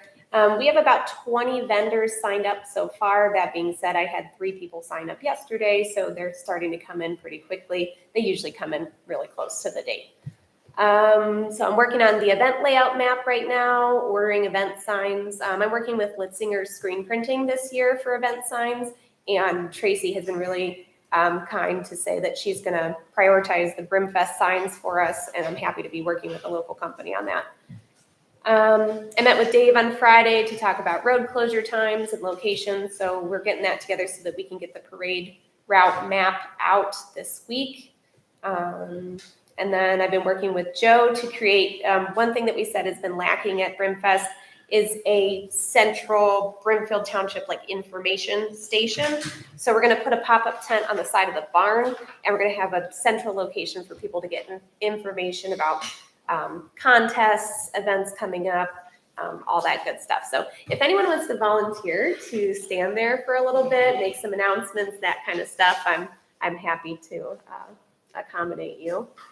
And Let me then, know the times you need. We have a soccer game that morning, but on Saturday, but I can cover some time slots. yeah, I can send out an email, maybe put some proposed time Yeah, slots just out there. make some time slots, then I think all of us can just sign up for. Yep. Yeah. Yeah. think I have a flu that weekend. Sure. Yeah, and then just working on all the other good stuff that goes out with that, so. Do you have a map yet for not the parade, but for the layout of the That festival is- yet? We have a meeting, possibly a meeting today. I don't know if it's actually gonna happen, but I am going to work on that this week. Hey, would you get back to that internship? Yep. You know, I'm just thinking, I mean, I don't know where your thoughts were, the community garden. Since we're partnering with the Kelso House and they got all the barns, it'd be nice to see a garden somewhere around there. Yeah, one What of do you the, think, Dave? Okay. we have a, It'd be nice to have some life out there. Well, Yeah. are you looking at one of her like raised gardens? That's what she's building, right? yes, Is that what you're talking about, is raised garden? we have a couple, one of the steps to this is we're gonna meet with some local organizations. I know the Food Cupboard was very interested in a partnership on this. I know one of the volunteers for the Food Cupboard expressed interest in having some fresh produce, because I know they've been supplementing with some local gardeners bringing fresh produce. So if we had a source for them, that could be helpful. And then also I was gonna talk to the senior RSVP program. If you remember a couple years ago, I tried to partner with them and we didn't get that grant that we were applying for, I so. say they had that whole design already done. Mhm. Maybe worth pulling that out because like the groundwork was already done on those raised beds. And then Irene found some really good grants too, some like micro grants and small grants. There was one for fruit trees, free fruit trees that they applied for. I thought that was really interesting. One for free seedlings for community gardens. So yeah, we have a lot of, I'm very excited for that project. I think it'll go really well. But Yeah, you brought up a good point. I think maybe show the unit of your writing in your column. You know, put something on Facebook. There is so much produce yes, here. And what days would they have to take it to the community? Tuesdays and Thursdays, Yeah. Tuesday, Thursday mornings. It might be worth putting out. Yeah, Tuesday and Thursday, they open at 9:30 to 11:30. To just, so that would be a good time for them to drop it off. Yeah. If people can use it instead of rotting in a garden, it should be a good thing to put it out for the people that can use it. I think Sue's zucchinis alone could feed half of Brimfield. Like the thing. I can almost zucchini away. Yeah, I can't believe how much. And a lot of cucumbers too. Mhm. They went out. But they had that one day that we all probably missed. It was National Hide a Zucchini on Your Neighbor's Front Porch. So I did mine. My neighbors.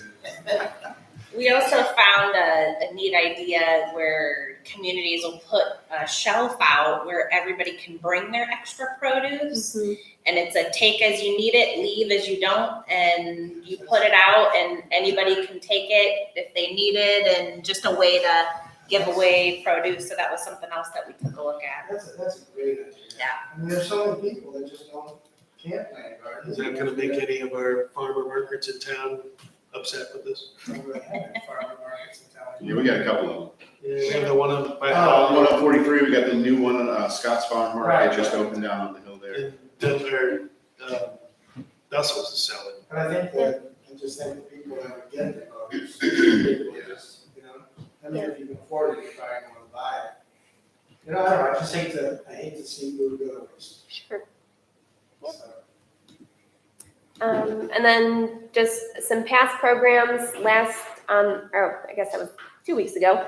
On Wednesday, I went to the Portage County Fair and almost died because it was a thunderstorm. It was horrible. No, it was fine.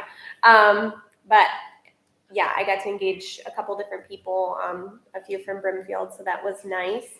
And then on Friday the 25th, we had our Time Machine concert at the Kelso House. It was like kind of on and off rainy all day, but the rain held out for us. And we got about, I think, like 25, 30 people there.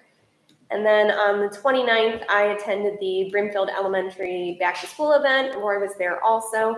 And we engaged quite a few kids there. I brought some hula hoops and did a hula hoop contest with the kids. So, and just upcoming programs, all Brimfest all the time. That's what I'm working on. So. I know I talked to Holly before the meeting, but just so that we're all on the same page, the playground equipment at the library, we were gonna bring something back to this meeting, but it sounds like you're still working on that, so. Yeah.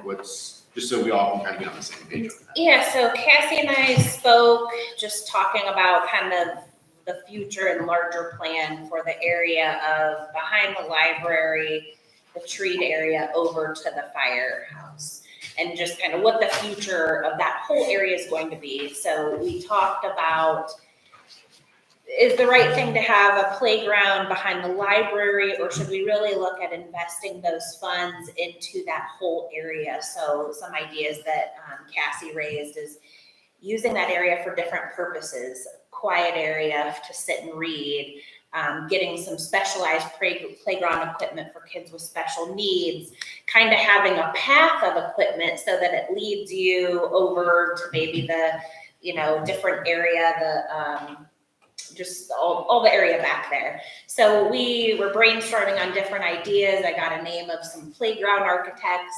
So our goal is to come back to you with some ideas that have been generated on possibility of what that whole area would look like so that we can figure out how to move forward with it. So we'll try. Does that include the existing equipment? I mean, is it time to get rid of it or see if someone takes it? That'll be part of the conversation. So our original plan was to just auction off that existing equipment, but there was some desire to see if we should leave it and how we should develop that whole area. So that's part of the conversation. Do we want to invest in that equipment until it's at its end of life? Do we want to repurpose those funds and focus on the whole area? So that's really what we would be coming forward with the recommendations on. How soon are we expecting, with the library opening, so we need to make some decisions on that equipment, because it's unsafe to play on without the upkeep. We got to figure out how we're going to balance that. Yeah, at a very minimum. So this, of course, is something we don't necessarily want to rush because the larger plan of the whole area behind it. So if we get to the point where we haven't made a decision, we would make sure and secure that existing playground equipment so that it can't be utilized. But we don't necessarily want to rush a decision either. So our goal would be to come to you guys next time with some options so we can discuss how to move forward. So the goal is next meeting, we'll have some options, because we had set a goal for this meeting, and then it kind of changed gears. Changing gears, priority shifting, it's a lot. But yes, there unfortunately have been some higher priority items that have come into play over the last 2 weeks, but our goal will be to bring some recommendations to the next meeting. Thank you. Okay, that concludes my report. So you're good, Cassie? Thank you. Thank you. Okay, Joe. Okay, I'm looking for board approval to we'll replace the digital sign on the town square park. I'm sure as you've all noticed, our digital LED sign has been giving us trouble all year. We have made some repairs to it, but it is effectively at its end of life. Watchfire is really working with us, but it is outside of what they would consider their supportable devices. GDI has actually sourced some parts that they're scrolling at their company to help keep it running, but we have repaired 3 panels, we replaced a power supply this year, and now those same 3 panels are coming and going as wish. Some days the whole sign's on, some days the same 3 panels, like I'm sure you all noticed, on that middle line on the right, they just magically go off. Sometimes I can walk over, turn the sign off, wait a couple of minutes, turn it back on, they come back. Sometimes they don't. We don't know what's going on with it unless we pay for yet another service call for them to test it. And we've done that already. So this new sign will be the high graphics. Yes, this new sign. So how signs are measured, if you think about resolution of a TV, signs are the same way. So what they do is they measure the distance between the LED clusters. The smaller the distance, the more the resolution. The current sign we have has 12 millimeters between each LED cluster. The sign that I'm recommending will have 6 millimeters between LED clusters, which will allow us, theoretically, we could do moving motion on it. I wouldn't recommend that because it'd be on an intersection, but at least we could do pictures. It would be a high enough quality that we could have photo backgrounds or we could have an image without it looking goofy and taken away from the font. Also, the sign is going to be 1 foot taller. So our current sign is 8 foot by 3 foot. The recommended sign is now going to be 8 foot by 4 foot. So it's gonna be 1 foot closer to the ground. It's not gonna be taller because we don't want to replace the brickwork and the concrete cap. So it's actually gonna be 1 foot closer to the ground, but still adequate clearance for proper, plant life behind it. Also, GDI is, just to round out the rest of the townships, the door signs. They want to do, part of your packet is gonna be 4 samples. We're recommending putting a sign above it so that we can have to kind of similar to the entrance signs going into the township, putting a sign above the LEDs to say, who we are and type of stuff. And they gave me 4 artists' makeup. So this is the concept of what the new sign will look like from a dimensions, and then kind of 4 different versions of our logo to say, okay, here's the sign. The sign itself will be 96 by 18. So it'd be from concrete cap to concrete cap and 18 inches tall. If you guys go with that cap, that'll need a variance from the BZA. I was gonna ask, if we don't do the cap, we don't need the variance, because we're just maintaining. No, it's what just it a Okay, I straight wasn't- permit I could issue, yeah. Okay, I apologize. I didn't consider that, but that was just a recommendation. If we decide we don't want the sign, I think the sign I don't will. like, I'll be honest, my opinion is I don't like the sign up there. We have that really nice brickwork, and then there's this. So it definitely identifies Brimfield. It does, but It it stands out. Okay. I was kind of, it would be more expensive, but I was wondering, some of our road signs have that like house, gazebo look to the middle, rounding it out, but that would add considerably to the price of the sign because it wouldn't be just one piece of, I guess that'd be aluminum. I mean, it's just my opinion. I mean, Okay. I think it's our township colors, but you have this nice brickwork, and then you got this white blue sign on top of the brickwork. It was just a recommendation from GDI based on the signs that they've done for the township and the entrance and exit, or the entrances to the town. Obviously, that's not I mean, I like terribly it. important. I like it, but then also it says right on the fire station. Yeah, it's just the color with the bricks. I just can't get past that for some reason. Okay. That's just, But it might look nice once it's up too. I don't know, just from the drawing. I mean, yeah, it was, GDI kind of added that wasn't what I originally called them for. I mean, and I also looked at other companies and stuff.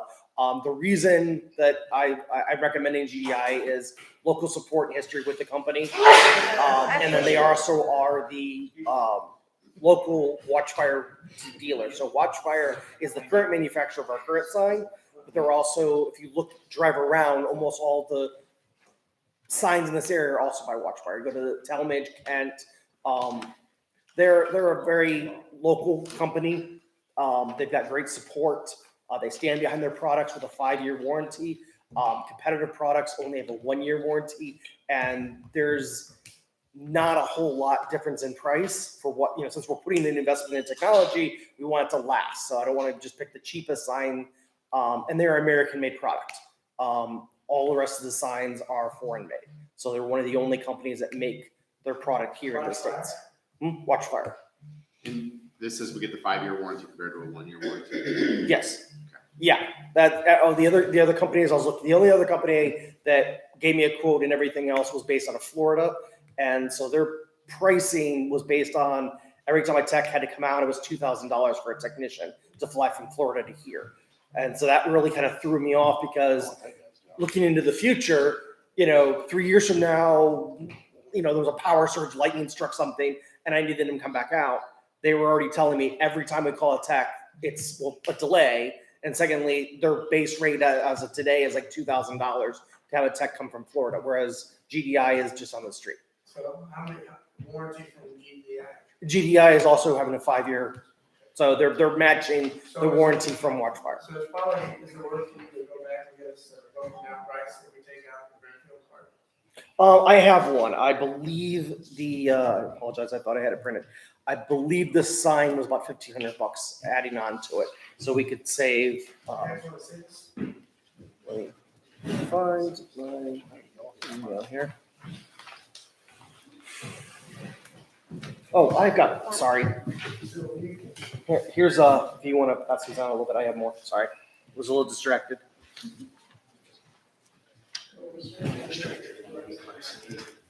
And yeah, scared as hell. I know. Almost blew me away. Yeah, thank you.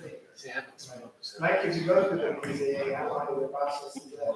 Again? So we could get them on to, Then you do that. November's BZA. October's already filled and the notices went out. So it wouldn't go on until November. You know, if they approved by the end of November, you should be good. So we get until December, earliest installation then. Okay, so the sign is $1,995, so just shy of $2,000 we would save if we do not do the sign. And we can advertise the township and our logo just on the digital screen. Of course. Too, right? Right. Saves us the BZA. Yeah, you're always gonna have like your time and temp, so we could, again, because we can do pictures, we do the time and temp with our logo in the background. So yeah, we could lose the Fire sign. stations advertised, I don't know, it just Yeah. saves us $2,000 and a month plus time. I could approve that today too. So how soon before they can install?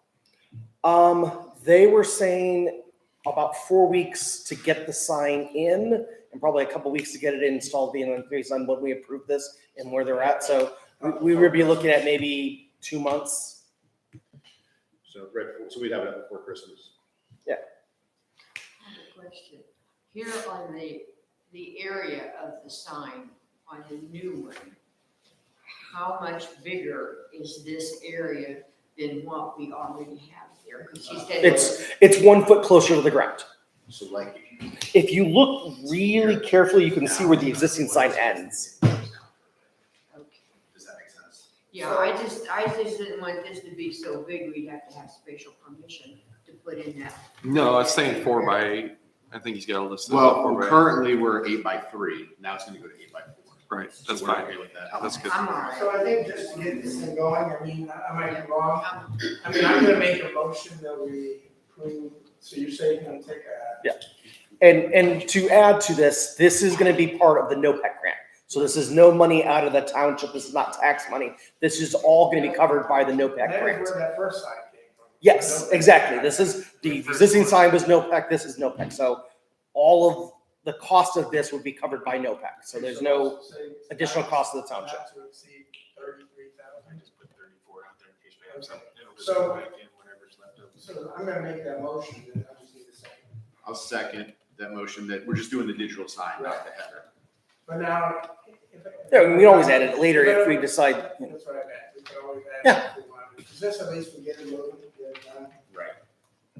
So Mike said you can approve it. Today. Mhm. Yeah. Okay.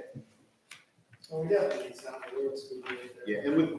Yeah, and the sooner we get in, the better. I mean, that's a big point of communication. We're coming up on busy season with lots of Yeah. events. I mean, when that sign came out, that was chicks and But technology changes so fast. I mean, your TV's outdated the day you buy it. And one of the other things, talking about technology that I like about this is the sign is gonna be cellular. So it can be updated from anywhere. Right now, I had to do a small change order to the fire department because the current sign is what's called line of sight.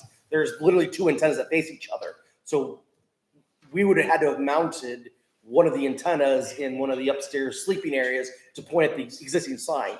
We don't have to do that if I replace the sign. So I can get rid of something that had been added to the firehouse.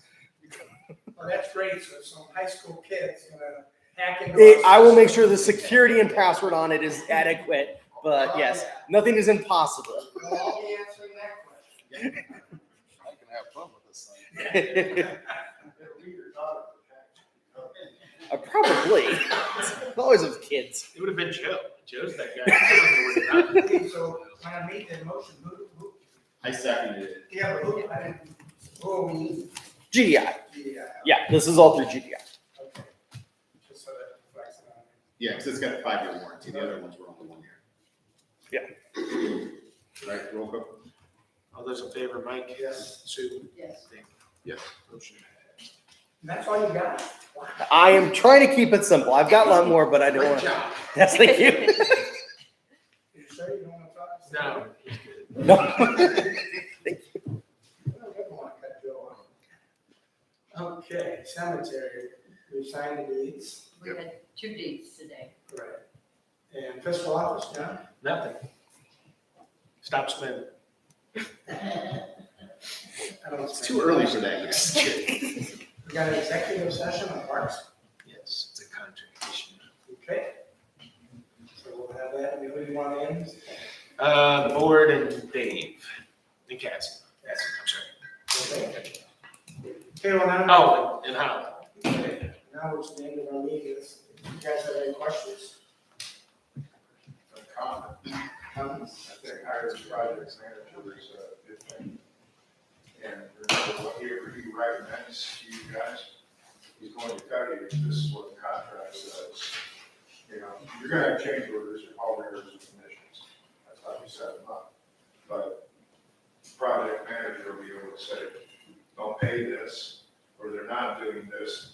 That starts the clock of liquidated damages for being in violation of the contract. And project manager will be able to tell you that. Yeah, I talked to, and they told me honestly, I was a regular customer that needs to be doing construction projects. And he told me that our biggest project was not having a contract. That's a fact. Well, that's what he said, because he, you know, I told him we're having such issue. Yeah. Okay, well, thank you. So I have a suggestion, you might want to consider, I like the idea that we talked about the vegetables, people's gardens. The Brimfield bread oven always puts a tin out with extra bread on it, people just come take it. I'm sure they would be happy to have people bring their produce there, so you might want to talk to them about that. But I'm sure they would do that, and they have the cart already, and they already have people who come there to pick up the free bread. Okay. So they can get rid of the rotten tomatoes and. Yeah. Yeah. And if, I think they have somebody that comes and pick up other things that like the bread that's old or whatever to feed the pigs, so I think they could also, that as well. And then the gardens, I was gonna suggest you might wanna consider maybe putting raised gardens at the school. Our daughter does this in Columbus, and they have the entire elementary school. It's huge, you can't go that big, I'm sure. They have an Ohio native garden, it's gorgeous, and, but the kids love to come out and work in the garden. And so that might be a place you might want to consider. Yeah. And then I'll just say the sign thing, I don't think you should put the thing above it, because it's just more for your reading, it draws your eyes, and you want to be able to, signs will go by there so quickly, you want to see if I can grab that. Okay, yeah. Thank you. Need some zucchini? Pardon? Need some zucchini?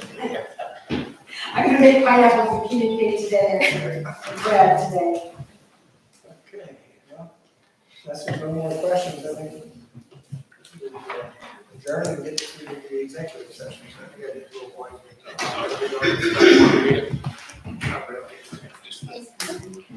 Okay, stay. A couple days, yeah. Trustee Mike is asking for the executive session. 2 more days. For the purpose of concerning the following matters. Number 2, consider the purchase of property for public purposes for the sale of property competitive bidding, premature disclosure, competitive providing advantage to a person whose personal private interest is directly general public interest. No member of the public body shall use division G-2 of this current section as a substitute for providing covert information specified for purchase or sale of all property for the seller or buyer shall provide to receive covert information from a member of the body that has not been disclosed to the general public in sufficient time. Other prospective buyers are subject to prepare and submit offers.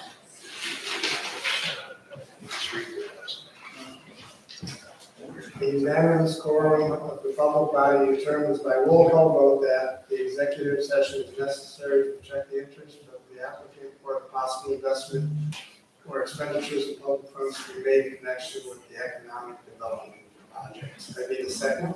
Second. Trustee Fields? Okay, all those in favor, Mike? Yes. Sue? Yes. Nick? Yes. We're at 9:52 in executive session. Again, I need Holly,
All right, you're back.